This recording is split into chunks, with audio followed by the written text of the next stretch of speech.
यानी कि company accounts issue of shares के चैप्टर में हमें बैलेंस शीट के अंदर ये लिखना पड़ता है कि शेयर कैपिटल कितनी है और शेयर कैपिटल जो है उसमें कौन से तरीके के जो शेयर्स हैं हमें उसकी वो वैल्यू वहां पर लिखनी होती है। हम एक रफली जो है एक नोट प्रिपेयर करते हैं कि जिसके अंदर हम शेयर कैपिटल की एक एग्जैक्ट वैल्यू निकाल लेते हैं। तो उसके लिए हमें एक नोट्स टू अकाउंट्स जो है वो प्रिपेयर करना पड़ता है, वो रफली होता है। तो उसके बेसिस पे हम क्या निकालते हैं, एक शेयर कैपिटल की वैल्यू निकालते हैं और उसे हम कहाँ पे लिखते हैं, बैलेंस शीट में लिखते हैं। तो आज का हमारा टॉपिक जो है यही है। तो फ्रेंड्स, इससे पहले अगर आप चैनल पे न्यू हो तो चैनल को सब्सक्राइब कर दीजिए, वीडियो को लाइक कर दीजिए एंड बेल आइकन को प्रेस जरूर कर दीजिएगा ताकि आपको आगे आने वाली वीडियोस का नोटिफिकेशन मिलता रहे। तो अब देखिए, presentation of share capital in companies balance sheet, यानी कि इसके अंदर बताया गया कि कंपनी की जो बैलेंस शीट जैसे भी हम प्रिपेयर करते हैं तो किस तरीके से प्रिपेयर करते हैं। तो आपको सबसे पहले तो ये पता होना चाहिए कि कंपनीज एक्ट है कौन सा।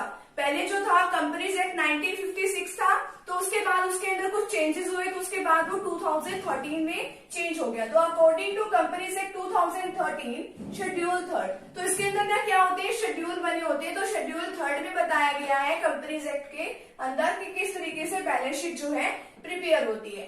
Extract of balance sheet of asset, तो ये बैलेंस शीट दिखा रखी है। अब देखिए, आपने ये देखा होगा बैलेंस शीट में अभी तक तो यहाँ पे इस साइड में लायबिलिटीज होती है, इस साइड में एसेट्स होती है। बट ये जब हम कंपनी की बैलेंस शीट बनाते हैं और आगे जब आप बड़ी क्लासेस में जाओगे तो आपको इसी तरीके का फॉर्मेट मिलेगा और आज के टाइम में इसी तरीके से जो है बैलेंस शीट जो है प्रिपेयर होती है। आपके मतलब का सिर्फ इसके अंदर है अभी आप जैसे +2 क्लास में हो तो आपके मतलब का अभी तो इसमें शेयर कैपिटल, अभी आपको इसमें कुछ नहीं लेना है। तो रिजर्व एंड सरप्लस भी तब यूज होता है कि जब आपके लिए सिक्योरिटीज प्रीमियम आता है। तो अब यहाँ से स्टार्टिंग से देखते हैं कि किस तरीके से बनता है ये पर्टिकुलर्स। नोट नंबर यानी वो होता है कि आप कौन से उसमें चल रहे हो। शेयर कैपिटल है तो note number 1, reserve and surplus है तो नोट नंबर 2। ऐसे जैसे जैसे आप बैलेंस शीट को आगे बढ़ाते जाओगे, जहां जहां पे आपको काम करना है वहां पे आपको नोट नंबर डालते हुए चलना है। फिर है यहाँ पे अमाउंट करंट ईयर की, करंट ईयर में कितनी शेयर कैपिटल है और यहाँ पे है कि प्रीवियस ईयर में कितनी आपके पास शेयर कैपिटल थी। तो सबसे पहले आपके लिए क्या होता है, लायबिलिटीज लिखते हो ना आप, यहाँ पे लायबिलिटीज इस साइड में और इस साइड में एसेट्स। बट जब आप इस तरीके का फॉर्मेट बनाओगे तो यहाँ पे इक्विटी एंड लायबिलिटीज, फिर यहाँ पे इक्विटी एंड लायबिलिटीज के अंदर सबसे पहले आता है शेयर होल्डर फंड्स। ये आपको इसी तरीके से एग्जैक्ट याद रखना पड़ेगा कि इक्विटी एंड लायबिलिटीज और इसके हेड के अंदर आएगा share holder funds. Share holders funds के आगे इसके 3 पार्ट्स होते हैं। शेयर कैपिटल कि शेयर्स को इश्यू करने से कितनी कैपिटल आती है, रिजर्व एंड सरप्लस की जब हमारे जो शेयर्स वगैरह होते हैं वो प्रीमियम पर इश्यू करते हैं, यानी कि जितने की उसकी वैल्यू होती है तो कंपनी उससे ज्यादा वैल्यू पर उसको इश्यू करती है। और एक है money receive against share warrants, और अभी आपको इसका कोई मतलब नहीं है। तो शेयर वॉरेंट्स को यानी कि जब हम अपने शेयर्स को शेयर वॉरेंट में चेंज करा लेते हैं तो तब की बात ही होती है। तो अभी आपको इस चैप्टर में ओनली इन दोनों से मतलब है, share capital and reserve and surplus. और जैसे जैसे आप नीचे चलते जाओगे, इक्विटी एंड लायबिलिटीज है, फिर करंट लायबिलिटीज है, फिर नॉन करंट लायबिलिटीज है, फिर ऐसे ही नीचे असेट्स तक ये चलता जाएगा। तो आपको भी काम कितना है, इतना सा ही है, equity and liabilities. Equity and liabilities में शेयर होल्डर फंड्स बनाओगे and then share capital, reserve and surplus, ये आपको लाइन वाइज लर्न करना पड़ेगा। तो करंट ईयर में कितनी अमाउंट है, प्रीवियस ईयर में कितनी अमाउंट है, जितनी भी है वो लिख देना। अभी निकालते कैसे है शेयर कैपिटल की, तो आपको एक अलग से एक रफली प्रिपेयर करना पड़ेगा जिसको हम बोलते हैं नोट्स टू अकाउंट्स। अब इसके अंदर हमें किसकी वैल्यू निकालनी है, शेयर कैपिटल की ही वैल्यू निकालनी है। तो जैसे कि आपने काइंड्स ऑफ शेयर कैपिटल के बारे में अगर आपने वीडियो जो है देख ली है तो बहुत अच्छी बात है, तो आपको और भी इजिली समझ में आ जाएगा। और अगर आपने वो वीडियो नहीं देखी है तो आप डिस्क्रिप्शन बॉक्स में जाकर उसका लिंक चेक कर सकते हैं और वहां उसे ओपन करके देख सकते हैं, समझ भी सकते हैं कि ये किस तरह की कैपिटल होती है।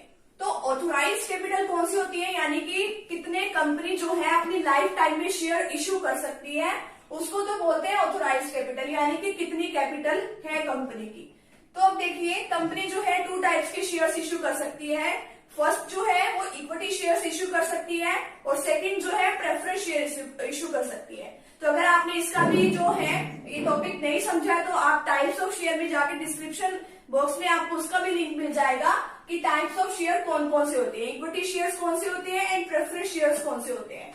इक्विटी शेयर्स के शेयर होल्डर्स को काफी तरीके के राइट्स मिले होते हैं और प्रेफरेंस शेयर होल्डर्स को भी काफी तरीके के राइट्स मिले होते हैं। तो अब यानी कि जो भी आपके क्वेश्चन के अंदर जो भी शेयर दे रखा होगा कि कितने शेयर है और कितने रुपए का एक शेयर है, तो उसको आप मल्टीप्लाई करके आप उसकी वैल्यू यहाँ पे लिख सकते हो।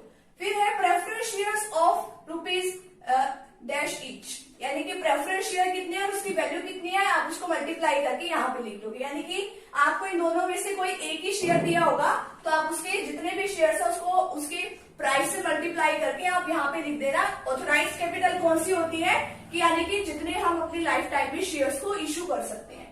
सेकंड आपको लिखना पड़ेगा। फिर सेकंड आपके क्वेश्चन के अंदर ये वाली अमाउंट दे रखी होगी कि इश्यूड कैपिटल कितनी है, यानी कि अब देखिए कंपनी जो है एकदम से सारी शेयर्स अपने इश्यू नहीं करती, कंपनी थोड़े थोड़े करके अपने शेयर्स इश्यू करती है। तो यानी कि ऑथोराइज शेयर्स का जितना भी पार्ट उसने अभी इश्यू किया है, तो इश्यू करने से जितनी कैपिटल आएगी उसको क्या बोलेंगे हम, इश्यूड कैपिटल बोलेंगे। तो इश्यूड कैपिटल क्या लिखेंगे हम इसके अंदर कि कितने शेयर जो है अभी कंपनी ने इश्यू किए हैं और कितने रुपए का वो शेयर है, चाहे वो इक्विटी शेयर हो चाहे वो प्रेफरेंस शेयर हो, तो उसको मल्टीप्लाई करके हमने यहाँ पे लिखना है। नेक्स्ट है सब्सक्राइब कैपिटल। अब सब्सक्राइब कैपिटल का मतलब क्या होता है, कंपनी ने भी ऑथराइज कैपिटल में कि अपनी लाइफ टाइम में कितने शेयर्स इश्यू कर सकती है, इश्यूड कैपिटल के अंदर कि कितने कंपनी ने अभी फिलहाल के लिए इश्यू किए हैं, और सब्सक्राइब कैपिटल का मतलब है उन्होंने एप्लीकेशंस तो इश्यू तो इतनी सारी कर दी है, जरूरी थोड़ी ना कि पब्लिक से सभी के लिए जो है एप्लीकेशन रिसीव हो जाएगी। तो जितने शेयर्स के लिए कंपनी जो है जो कंपनी को जो पब्लिक जो है वो एप्लीकेशन सेंड करेंगे तो उसको बोलेंगे हम सब्सक्राइब शेयर्स। तो सब्सक्राइब शेयर यानी कि तो उनके लिए जितना पैसा कंपनी के पास आता है तो उसको हम बोलते हैं सब्सक्राइब कैपिटल। अब ये दो तरह की होती है कि जितना उन्होंने सब्सक्राइब कर दिया कि क्या कंपनी ने उसके ऊपर फुली पेमेंट मंगवा ली तो उसको तो बोलेंगे सब्सक्राइब एंड फुली पेड। और एक केस ये भी हो सकता है कि subscribe but not fully paid, कि इतने सब्सक्राइब तो कर दी है उन्होंने, ठीक है, इतने उन्होंने एप्लीकेशन तो भेज दी बट अभी अभी फुल पेमेंट उसकी नहीं की है, तो उसको हम किसके अंदर लिखेंगे, subscribe but not fully paid capital. ठीक है, तो अगर किसी क्वेश्चन में दे रखा है कि ये सब्सक्राइब कैपिटल है बट इतने शेयर्स के ऊपर पैसा नहीं आया, तो किस तरीके से ट्रीटमेंट करेंगे, तो सबसे पहले ऊपर हेड में लिखेंगे सब्सक्राइब कैपिटल, सब हेड में लिखेंगे सब्सक्राइब एंड फुली पेड, यानी कि कितने फुली पेड है, यानी कि इतने इक्विटी शेयर्स है, इतने रुपए का एक है, इतने या फिर प्रेफरेंस शेयर है, इतने रुपए का ये एक है, यानी कि इसमें से कोई भी एक शेयर की वैल्यू दी होगी तो आपको मल्टीप्लाई करके लिख देना उसकी वैल्यू यहाँ। ठीक है, फर्स्ट तो आपको ये करना है। अगर आपको ये दे रखा है कि सब्सक्राइब एंड फुली पेड है तो आपका क्वेश्चन यहीं पे खत्म है, तो जितना भी है टोटल बनता है यहाँ पर तो वो आप कहाँ पे लिख दोगे, शेयर कैपिटल में। ठीक है, करंट ईयर की। और अगर आपको दे रखा है, अगर आपके क्वेश्चन में दे रखा है कि subscribe but not fully paid capital, यानी कि उन्होंने सब्सक्राइब तो कर दिया बट अभी तक उन्होंने फुली पेमेंट जो है उसकी नहीं की, तो हम किस तरीके से उसकी पेमेंट करेंगे कि कितने शेयर्स है हमारे पास, dash shares of rupees dash each, यानी कि कितने शेयर्स टोटल है और कितने रुपए का एक शेयर है, रुपीज डैश पर शेयर्स कॉल्ड अप, यानी कि इतने रुपए मंगवाए गए थे।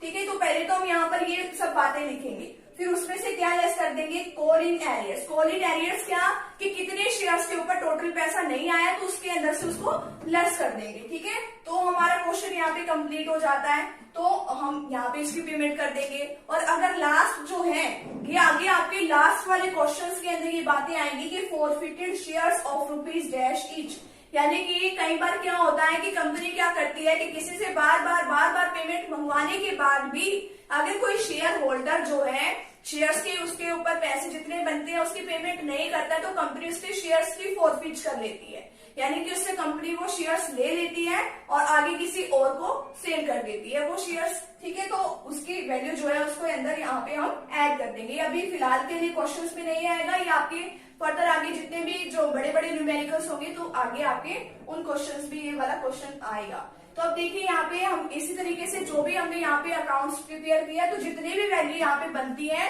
वो हम यहाँ पर लिख देंगे कि शेयर कैपिटल में करंट ईयर के अंदर कितनी अमाउंट जो है आएगी। तो इस तरीके से जो प्रेजेंटेशन है वो बैलेंस शीट की कंपनी के अंदर तो इसी तरीके से बनती है और आपको इसी वे से आपको इसको लर्न भी करना पड़ेगा और लाइन टू लाइन आपको ये लिखना भी पड़ेगा। ठीक है, तो फ्रेंड्स अगर आप चैनल पे न्यू हो तो चैनल को सब्सक्राइब कर दीजिए, वीडियो को लाइक कर दीजिए एंड बेल आइकन को प्रेस जरूर कर दीजिएगा ताकि आपको आगे मतलब वीडियो का नोटिफिकेशन मिलता रहे। और मिलते हैं नेक्स्ट वीडियो के साथ एंड नेक्स्ट टॉपिक के साथ। Thank you very much.